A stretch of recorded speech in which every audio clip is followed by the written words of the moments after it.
मैं सैयद आबिद वखाराबाद से मैं डॉक्टर संजीव कुमार साहब के पास आया हुआ हूँ और कुछ रोज़े और हेल्थ के बारे से जो सो जानने के लिए, जो लोग हेल्थ इश्यूज़ रखते हैं उनके लिए रोज़ा रहना कैसा है और उसके लिए क्या है, हम डॉक्टर संजीव कुमार साहब से जो है इस मुतालिक बात करेंगे। आदाब। सो सबसे पहले रोजे 3 या 4 दिन में आने वाले हैं। पहला ध्यान ये रखना है कि जैसे हम रोजे में दोपहर खाना नहीं खाते, पर एकदम अगर आप दोपहर का खाना छोड़ देंगे या पानी छोड़ देंगे, जो अमन लोग करते हैं, सब लोगों को तकलीफ नहीं आती, बट कोई बड़े छोटी उम्र वाले लोग या जो पहली बार रोजा रख रहे हैं या जो बहुत ओल्ड एज लोग हैं, वो सडनली खाना छोड़ दे तो कई बार हैबत आने का डर रहता है। इसलिए मेरा आपसे ये कहना है कि पहले दिन रोटी चावल छोड़ दो और सब्जी और फल फूल पानी खाओ। दूसरे दिन दाल सब्जी भी छोड़ दो, सिर्फ पानी लो। रोजे के आने वक्त सिर्फ आपको एक जरूरत हो कि पानी छोड़ा और रोजा शुरू। इस टाइम पे आप ध्यान रखिए कि सुबह उठ के सेहरी अच्छे से करिए और शाम को अपना रात का खाना अच्छे से खाइए, जिससे कि आपको हैबत ना आए। जी, तो डॉक्टर साहब, जैसा कि बहुत सारे डिजीज़ है, लेकिन मोस्ट जनरली यहाँ पे अपने पास बीपी के लिए, बीपी पेशेंट्स के लिए रोज़ा रहना कैसा है और उन लोग के लिए क्या बेहतर है? बहुत सारे लोग बीपी के वैल्यू से डर जाते कि बीपी लो हो जाता या हाई हो जाता। दोनों बुरे हैं, बीपी लो होना भी बुरा है और हाई होना भी बुरा है। रोजे के टाइम ज्यादातर जब लोग खाना नहीं खाते, पूरा पानी अंदर नहीं जाता, तो बीपी लोअर रेंज पे रहता है। ऐसे लोग अपने बीपी की मॉर्निंग की दवाई बंद कर देंगे और उस दवाई को रात को लेके आएंगे, क्योंकि आप लोग रात में खाना खाते हैं और रात में जगते हैं। किसी वजह से बीपी कम हुआ, नमक का पानी देना पड़े, नींबू पानी देना पड़े, तो आप रात में आराम से ले सकते हैं।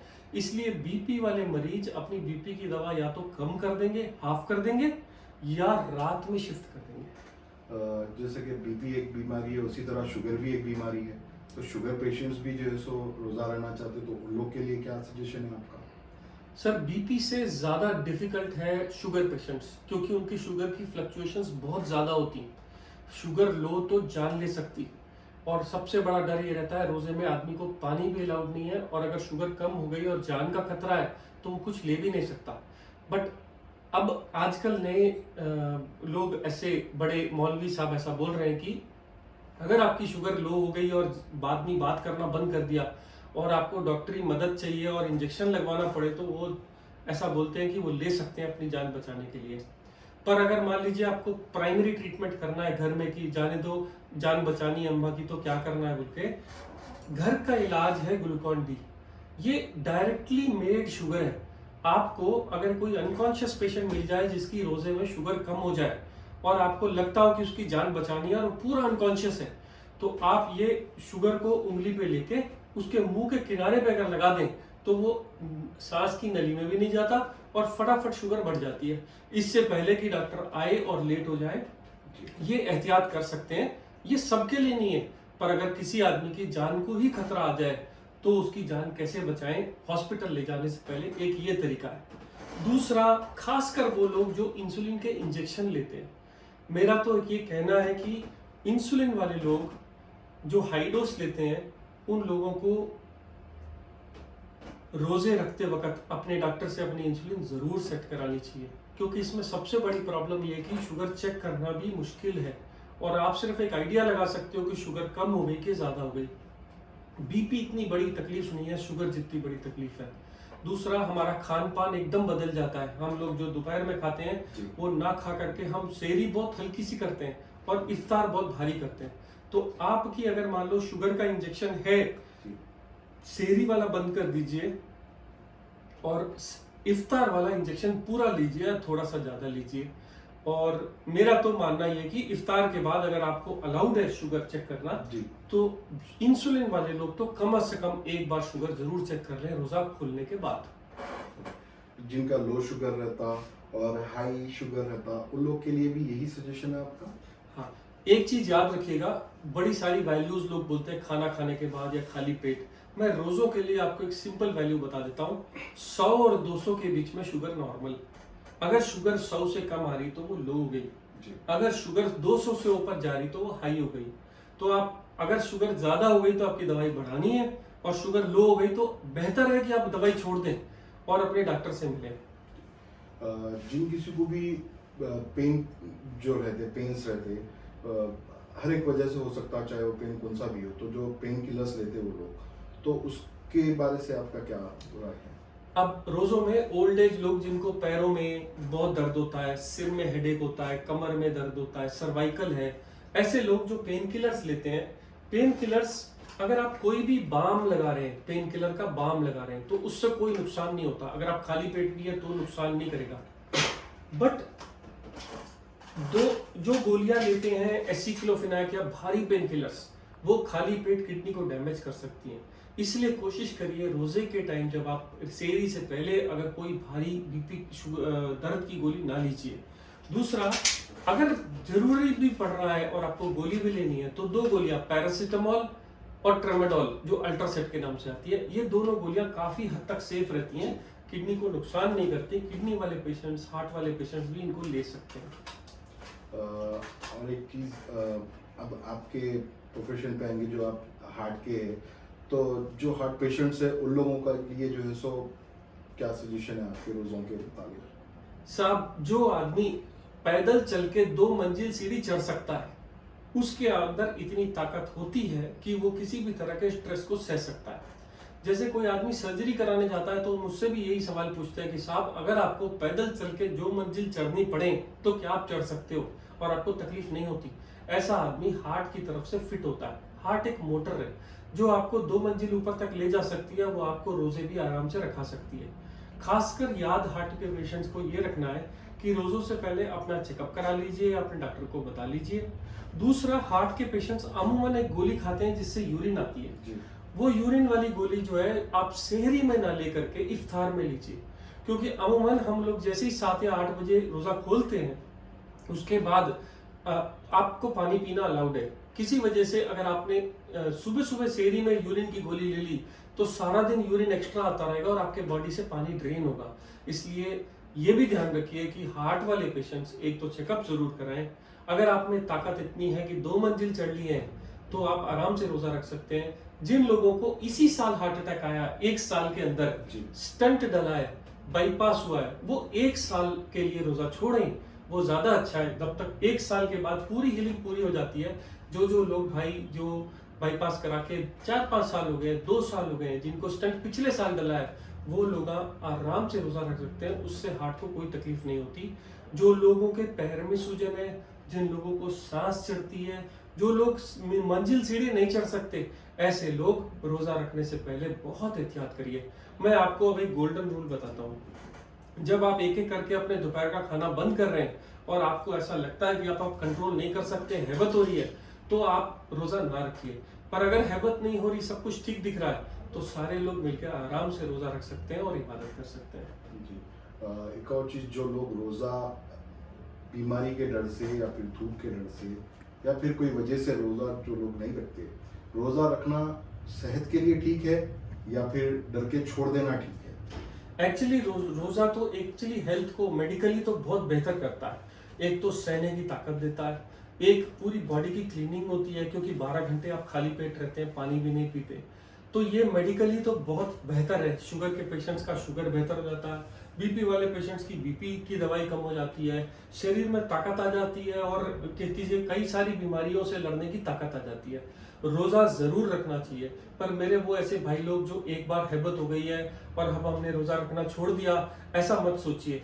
अगर आप अपना चेकअप कराएं और आप फिट पाए गए तो ऐसा नहीं है कि आप रोजा नहीं रख सकते, आप फिर रोजा रखने की तैयारी कर सकते हैं। बट इस बार थोड़े से एहतियात के साथ, थोड़ी सी गाइडेंस के साथ अगर आप रोजा रखेंगे तो आप सेफ भी रहेंगे और अपने आप को भी प्रोटेक्ट करेंगे और फैमिली में बहुत अच्छा माहौल के अंदर भी आप रोजे रख सकते हैं। एक और चीज़ ये कि जब हम लोग रोज़े रहते तो जब इफ्तार का टाइम आता तो जब बहुत ज़्यादा भूख रहती है और जो है सो उसकी वजह से किसी को रहती किसी को नहीं रहती, तो उसकी वजह से रोज़े में, रोज़ा खोलने के बाद क्या लेना चाहिए जिससे इंसान हमेशा एनर्जेटिक रहे? जो जैसा बड़ा कन्वेंशनल बताया गया है कि खजूर के साथ और पानी के साथ या फल के साथ रोजा तोड़ते हैं, वो बहुत अच्छी टेक्निक है। वो बहुत अच्छी चीज़ क्यों है? क्योंकि अगर आप फल लेते हैं तो इमीडिएट एनर्जी मिल जाती है, ग्लूकोज मिल जाती है बॉडी को।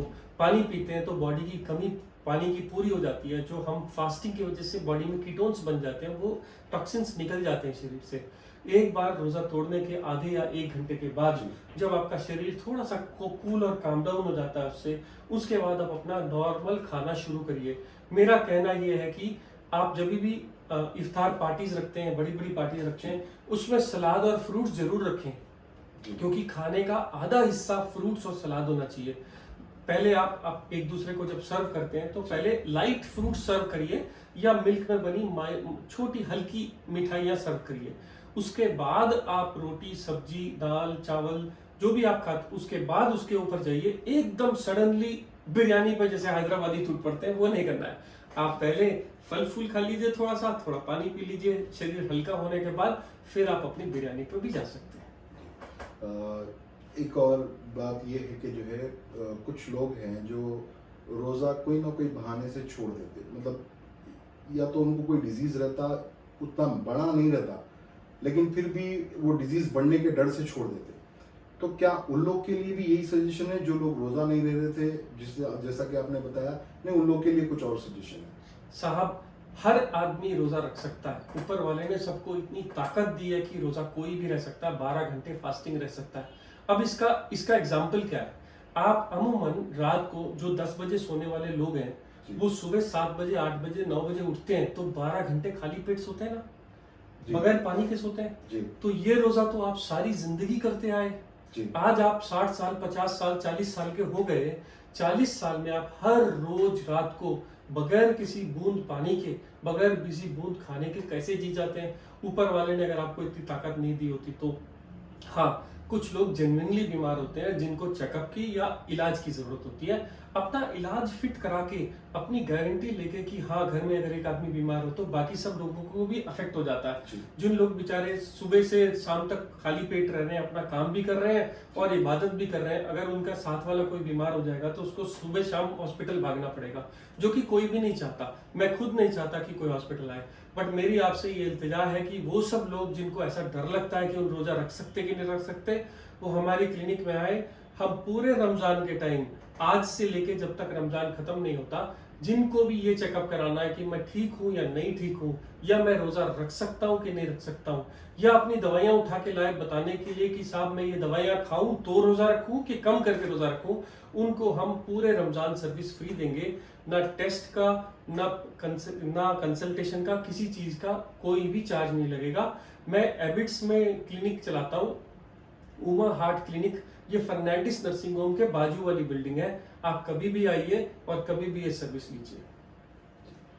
और जो डायलिसिस पेशेंट्स है, वो लोग जो रोजा रहते, वो उन लोग के लिए क्या वो है, जो लोग रहते, जो लोग नहीं रहते? अगर कोई मरीज एक बार डायलिसिस पे आ गया है, चांस कि अब वो रोजा रखें और उनकी किडनी को और नुकसान ना आ जाए, वो थोड़ा सा मैं आपकी अपनी ताकत के ऊपर छोड़ देता हूँ। मेडिकली तो मुझे थोड़ा स्ट्रिक्ट रहना पड़ेगा। जिन लोगों का एक ऑर्गन, कोई भी एक ऑर्गन, जैसे स्ट्रोक, ब्रेन एक फालिश हो गई है, जेन्युइन लोग जिनको हार्ट इतना वीक है कि उन्होंने बिस्तर से उठ के बाथरूम तक नहीं जा सकते, जिन लोगों की किडनी डैमेज हो गई है, या जो डायबिटीज वाले पेशेंट जो इंसुलिन के ऊपर डिपेंडेंट ही है, जिनका इंसुलिन के बगैर नहीं चलता, उन लोगों को मैं मेडिकली चाहता हूं कि वो रोजा ना रखें, चेकअप भी ना कराएं या ना कराएं, पर रोजा उनके लिए जायज नहीं है, क्योंकि उनके शरीर वो वजन नहीं उठा सकता जो रोजा मांगता है। तो ये तो रोजे की बात हो गई। जनरली इंसान को डाइट कौन सी फॉलो करना चाहिए और किस तरह जो है अपने आप को लॉन्ग रन लेके चलना चाहिए? कोई भी आदमी को किसी भी चीज की मनाही नहीं है। इनफैक्ट मैं यहाँ तक बोलता हूँ कि अगर आप जेन्युइनली खाना खा रहे हैं तो शुगर वाला पेशेंट चीनी भी खा सकता है, बट कितनी, ये डिपेंड करता है कि आप उसको कितना कंट्रोल कर सकते हो। अगर आप कहते हो कि मुझे डायबिटीज हुई है और मुझे रसगुल्ला खाना, मैं बोलता हूँ जायज है, बट उस रसगुल्ले के बदले आपको 1 किलोमीटर का चक्कर मारना पड़ेगा। जो अंदर डालोगे उसको खर्च करना जरूरी है। ये ऊपर वाले ने बड़े पहले नियम बना दिया था। इसीलिए खाना खाने का मैं आपको बेस्ट सिस्टम बताता हूँ। सबसे पहले खाने को भरने के लिए सबसे पहले 1/3 सलाद से, कच्ची सब्जियों से, फ्रूट से भरिए। जब भी आप खाना शुरू करें तो 5 मिनट बैठ के अगर इबादत करें, उसके बाद खाना खाएं। सबसे पहले फ्रूट्स और वेजिटेबल्स खाएं और पानी पीजिए। फिर आप अपने से पूछिए मुझे किस चीज की भूख लग रही है और मैं क्या चाहता हूँ। आपका शरीर किसी भी डॉक्टर से ज्यादा बेहतर बता सकता है कि मेरी क्या चाहत है। अगर आपका शरीर जेन्युइनली मांगता है कि मुझे आज 2 रोटी खानी है, तो कुरान के नियम के हिसाब से आपको 2 से कम खानी है। जी हाँ। एक चौथाई हिस्सा खाली रखना है, 3 हिस्से भरने हैं। तो आपको अगर 2 रोटी का भूख है तो आप 1.5 रोटी खाइए।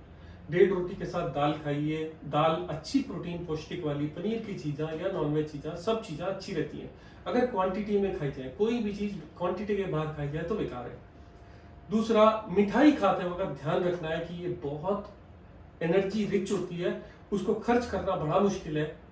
जब आप खाना रोकते हैं तब आप अपने आप से पूछें क्या मुझे और भूख है, क्या ये मैं खाना सिर्फ अच्छा दिख रहा है इसलिए खा रहा हूँ कि मेरे पेट में भूख लग रही इसलिए खा रहा हूँ। अगर आप एक चीज को फॉलो करो कि अगर आपको भूख नहीं लग रही तो आप खाना मत खाइए, अगर आपको प्यास नहीं लग रही तो आप पानी ना पिए, तो इससे बड़ा डॉक्टर, इससे बड़ा शरीर जो डॉक्टर की तरह काम करता है कोई और दुनिया में नहीं है। आपको कभी किसी क्लिनिक, किसी हॉस्पिटल कहीं भर्ती नहीं होना पड़ेगा अगर आप अपनी अंदर की बात सुनेंगे तो। डॉक्टर साहब, एक और सवाल ये है कि किन किन सिचुएशंस पे इंसान को इमरजेंसी फील करना चाहिए और कब डॉक्टर के पास जाके जो है अपना चेकअप या इलाज कराना चाहिए? ऐसी कौन से हालात है जो इंसान को ये साइन दे के ये इमरजेंसी सिचुएशन है कि हम जाएं? देखिए, अमूमन आपने लोग देखा होगा, बुजुर्ग लोग, ज़ईफ लोग जो घर में चलते फिरते हैं, सबसे ज्यादा बीमार वही होते हैं। अब अगर कोई बुजुर्ग आदमी रोज काम को बाहर जाता था और आज वो मना कर दे बेटे मेरे से नहीं जाया जाता या मेरे को तकलीफ है, ओल्ड एज लेडी जो घर में आराम से बाथरूम जाके वापस आ जाती थी और अपनी सेल्फ केयर, मतलब नहाना धोना, खाना पीना, बच्चों को खाना परोस देना, बाथरूम चले जाना, वापस आ जाना, ये काम नहीं कर पा रहे हैं। अगर चेंज है, ऐसे बुजुर्ग लोग कई बार बिस्तर पे चले जाते हैं। अगर वो आपको मुंह से नहीं भी बोल रहे मैं ठीक नहीं हूं, तो ये साइन है कि वो ठीक नहीं है। अगर कोई मरीज बात करते करते कोई ऐसी बात कर रहा है जो गलत है या जो ऐसी गफलत जैसी बात कर रहा है। जी। तीसरा, अगर कोई मरीज पूरा एक साइड का हाथ और पैर, चुंटिया भरना नहीं, वीकनेस आ जाना, उठ के चल ही नहीं पाना, ये स्ट्रोक की निशानी है। किसी मरीज का ब्लड प्रेशर छोटा मोटा हाई से फ्लक्चुएशन नहीं बोलते, 140 150 से भी कुछ नहीं होता, 160 110 से ज्यादा बीपी आ रहा है तो वो भी एक साइन है कि आपको हॉस्पिटल आना चाहिए। अगर किसी मरीज का बीपी 60 से कम हो जा रहा है और उसको एकदम सडन हैबत हो जा रही, पसीने छोड़ दे रहा है, ऐसे भी लोगों को हॉस्पिटल जरूर आना चाहिए। जिन लोगों का शुगर अनकंट्रोल्ड 400 चल रहा है और कभी कभी मजाक में उड़ा देते हैं हमारा तो जी हमेशा ही 300 चलता है, ऐसे लोगों को भी अपना शुगर कंट्रोल करना चाहिए, नहीं तो उनको बहुत सारी कीमत पे करनी पड़ती है। हार्ट के पेशेंट्स जो कि अब नजरअंदाज कर रहे हैं, 2-3 महीना गोली खाने के बाद छोड़ दी है, जिनको एक बार जरूर चेकअप कराना चाहिए। अगर आप नहीं भी कराना चाहते तो अपने डॉक्टर से पूछिए कि मुझे कितने महीने में ये चेकअप जरूरी है, उसके हिसाब से फॉलो करिए। एक और सवाल ये है डॉक्टर साहब कि इंसान की कौन सी भी चीज़ शुरुआत होती है, कोई भी चीज़, मतलब डिजीज भी है तो अपने वो कोई ना कोई साइन देता, तो ये डिजीज आता क्यों और आने के, कौन सा भी डिजीज क्यों ना हो, चाहे वो हेडेक क्यों ना हो, चाहे हार्ट का प्रॉब्लम क्यों ना हो, तो वो डिजीज आता क्यों, डिजीज आने की कारण क्या है? साहब, जब पूरे वर्ल्ड में महामारी फैली हुई थी 100 साल पहले, जब एक कोरोना जैसी बीमारी यहाँ पे आई थी, तब लोग सडनली एक बड़ी बीमारी फैलती थी जैसे काला आजार, टाइफाइड, बड़ी बड़ी बीमारियां फैलती थी, तो लोग 100 की 100 में, हजारों के हजारों में मर जाते थे उस टाइम पे। पर उस टाइम में सबसे बड़ी जो हमारी बीमारियां 2 थी। पहली बीमारी थी इन्फेक्शन जी। और दूसरी बीमारी थी भूखमरी, खाना ना होना जी। भूखमरी और इन्फेक्शन दोनों पे इंसान ने कब्जा पा लिया है, बहुत हद तक काबू कर लिया है। बहुत रेयर आप किसी को सुनोगे कि ये आदमी भूख से मर गया, बहुत रेयर, मैं कहता हूँ ऑलमोस्ट नहीं सुनोगे। दूसरा, इन्फेक्शन से मर गया, जो सिंपल इन्फेक्शन है, मलेरिया, टाइफाइड, डेंगू, इन सब से लोग ज्यादातर आजकल 1% से कम ही लोग मर रहे हैं। तो फिर लोग मर किससे रहे हैं और अभी तक ये मौतें खत्म क्यों नहीं हुई जब इतना इलाज आ गया? जी, वो बीमारी है ओवर ईटिंग। हमारी दुनिया में खाना इतना ज्यादा हो गया कि हम हर चीज को खाने से तोलते हैं। हमारे घर त्योहार पार्टी है तो खाना जरूर बनेगा, हमारे घर बर्थडे सेलिब्रेशन है, शादी ब्याह है खाना जरूर बनेगा। दोस्त मेरे घर आया तो खाना पूछूंगा, मैं आपके घर गया तो भी आप खाना पूछोगे। अगर मैं और अपने घर में भी रह करके रोजमर्रा की जिंदगी में भी मैं अपने पिताजी से पूछूंगा, साहब आप एक और ले लीजिए, इनसे पूछेंगे आप एक और लीजिए, अभी तो आपने खाया ही क्या है। आप अमन उमर लोग देखोगे अब आज की तारीख में सिर्फ इसलिए नहीं खाते कि वो भूख है, इसलिए खाते कि टाइम हो गया 9 बजे, चलो जी खाना खाएंगे। सुबह हो गया जी 9 बजे, चलो नाश्ता करेंगे। ओवर ईटिंग, ज्यादा खाना, ये सबसे बड़ी बीमारी है। और अगर इसको ठीक करना है तो उसका एक ही इलाज है, एक दूसरे को फोर्स करना छोड़ दो। बाहर घूमने को जाओ पर खाना के लिए किसी को ऑफर मत करो। बड़े बड़े होटल्स रेस्टोरेंट्स में जाओ जरूर, एंजॉय भी जरूर करो, पर उतना ही खाओ जितना खाना है। और सबसे लास्ट जो सबसे मुश्किल है, अगर खाना बच जाए, जो पुराने जमाने में कहता था खाना छोड़ दिया तो खुदा नाराज हो जाता, भगवान नाराज हो जाता अगर आपने खाना का आदर नहीं किया तो। वो अब आज के तरीके में नहीं रहा। ऊपर वाले ने इस खाने को किसको देना है वो ऑलरेडी लिख के बैठा है। अगर आप उसको फेंक भी दोगे डस्टबिन में भी तो इतने छोटे छोटे कीड़े हैं जो उसको खा करके अपना पेट भरते हैं। आपको चिंता करने की जरूरत नहीं है कि खाना किसके पेट में जाएगा। चिंता करते हो तो बहुत अच्छी बात है, अपने हाथ से किसी गरीब को किसी भूखे को खाना खिलाना गलत नहीं है, बट ओवर खाना खाना आपके लिए बहुत ही गलत है। और यही 90% बीमारियों की जड़ मैं नाम बताता हूँ, मोटापा, overweight, snoring, sleep apnoea, diabetes, hypertension, heart disease, kidney disease, strokes, पैनक्रेट, सारी की सारी बीमारियां जड़ी वहीं से आती। अगर आपका वजन सही है तो आप स्वस्थ हैं। एक और सवाल ये डॉक्टर साहब, जैसा कि रमज़ान में रोज़े रहते हैं और टेस्ट कराने की जब बात आती है तो ब्लड टेस्ट वगैरह जो भी टेस्ट रहते हैं जो हम लोग करा नहीं सकते क्योंकि हम लोग फास्टिंग में रहते हैं, तो उन लोगों के लिए आपका क्या सजेशन है, कौन सा टेस्ट कराना जो है सो हमारे लिए? आज की अगर रोजे की सबसे बड़ी इंपॉर्टेंट बात आज जो खुली है, इसका आविष्कार तो कई सालों पहले हो गया और आप सब लोग जानते भी हैं। हमारा जो यूरिन है वो हमारे ब्लड से छन के बाहर आता है। तो जो चीजें हमारे ब्लड में कमी होती हैं या बड़ी होती हैं वो चीज यूरिन में भी मिल जाती है। क्योंकि रोजे में ब्लड को टेस्ट करना जायज नहीं माना गया, पर यूरिन को आराम से टेस्ट किया जा सकता है। किन में? जो लोग डरते हैं उनके लिए भी, जो लोग बच्चे हैं जो सैंपल नहीं देना चाहते उनमें भी, जिन लोगों को खून कम है उनमें भी, और जो लोग रोजे पे हैं और उनका यूरिन आराम से लेकर के आप एक डिस्टिक से टेस्ट कर सकते हैं कि इनका शुगर ज्यादा हो गया या यूरिन में प्रोटीन जा रहा है कि नहीं जा रहा। बहुत ही सस्ती स्ट्रिप मार्केट में मिलती है, यूरो डिपस्टिक्स के नाम से मिलती है। हमारी क्लिनिक में ये फ्री अवेलेबल कराई जाती है। आप कभी भी हमारी क्लिनिक पे आकर के ये डिपस्टिक ले जाइए। मैं कल तरीका बनाने के लिए अलग वीडियो बना दूंगा, आप इसका फायदा उठाइए। रमजान के टाइम जो लोग टेस्ट नहीं कराना चाहते या नहीं करा सकते वो लोग ये डिपस्टिक से टेस्ट कर सकते हैं, यूरिन का टेस्ट है। ये जो डिपस्टिक जो आप देने की बात कर रहे हैं, ये डिपस्टिक पूरा लाइफ टाइम रहेगा या सिर्फ रमजान का ऑफर है? साहब मैं तो चाहता हूँ कि पूरी की पूरी लाइफ टाइम देता रहूं, बट रमजान की मैं गारंटी लेता हूँ। कोई भी बच्चा जिनके घर में कोई भी डायबिटिक हो अपना घर का पर्चा उठा के ले आए कि मेरे को घर में ये डिपस्टिक की बाटल की जरूरत है, कैसे करते हैं, मेरे पास आएंगे। 2 सवाल नहीं पूछा जाएगा, आपको पूरे रमजान का एक पूरा सेट दे दूंगा। और आप जब तक रमजान है चाहे कितने भी लोग हो सबके लिए ये अवेलेबल है। पूरे हैदराबाद में, पूरे इंडिया में जो भी लोग आकर के हमारी क्लिनिक से लेना चाहते हैं ले जा सकते हैं। लास्ट सवाल ये है डॉक्टर साहब, मतलब छोटी मोटी चीज़ों के लिए हम मतलब हेडेक हो गया या फिर कुछ और भी चीज़ मान लग गया, दर्द है या फिर कोई चीज़ है, तो उसके लिए हम वो हील होने तक सब्र करें या फिर कोई गोली खा के उसको जो है एडजस्ट कर दें? अब इस वक्त जैसे कोरोना में आया था कि सबसे अच्छी दवा किसी भी चीज की जो सबसे सेफ है वो पैरास्टामोल है। दर्द, सूजन, सिर दर्द, बॉडी में किधर भी पेन, पैरास्टामोल बगैर डॉक्टर के पूछे भी आप खा ले सकते हैं। अगर एक गोली खाए तो उसका कोई साइड इफेक्ट नहीं है। काउंटर पे मिलती है, इंडिया में नहीं अमेरिका में भी। रेलवे स्टेशन पे जाके पूछ लो, नॉर्मल दुकान पे जाके पूछ लो, भाई पैरास्टामोल की गोली दे दो। आप ये पैरास्टामोल गोली सुबह शाम खा लीजिए। दर्द नहीं ठीक हो तो डॉक्टर को दिखा लीजिए।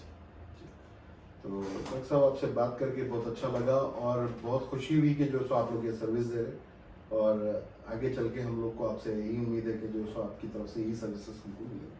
ठीक है साहब, रमजान मुबारक।